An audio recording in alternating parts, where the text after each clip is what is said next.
Harvie was born into the world upside down, back to front, and was christened Harvie Krumpet. Of all the aspects of what I do, the part I love the most is the writing. My cousin had cerebral palsy.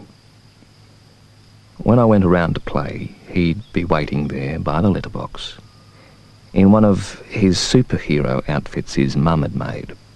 Of course, I've won an Oscar for animation, but if you turn down the volume in all of my films, there's not much animation going on. There's a lot of blinking and waving. He had an old shopping trolley we'd roll in down hills. And one time a gang of kids tried to get it from us. One of them called my cousin a spazzo and mimicked him. My cousin broke his finger, and he ran off screaming. My cousin thought it was funny.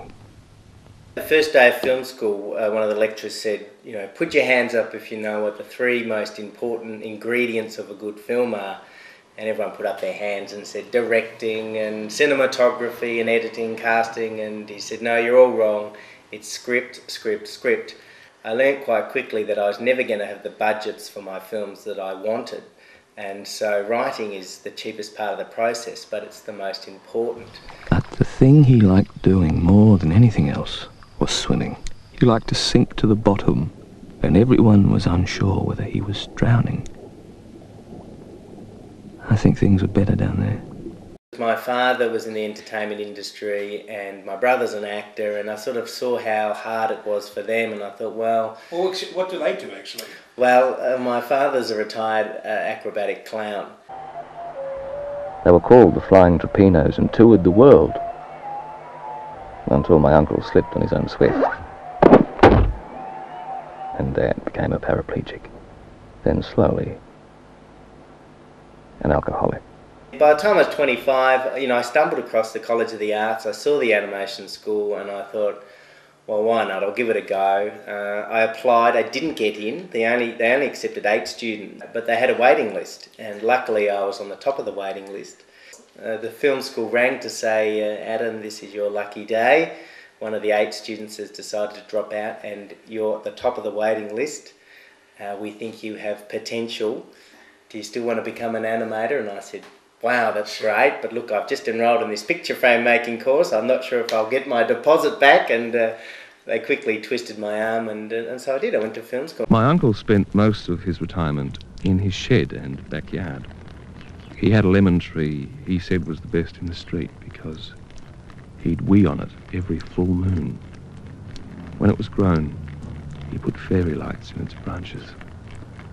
The beauty about claymation over other forms of animation, over computer animation, is that when you see these characters and see the fingerprints on the plasticine, you know that they're real, they're tangible, they're tactile, and I think audiences appreciate that. And as you said, I mean, I make my films the same way they were made 80 years ago.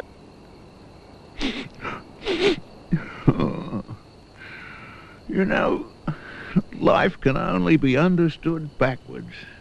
But we have to live it forwards.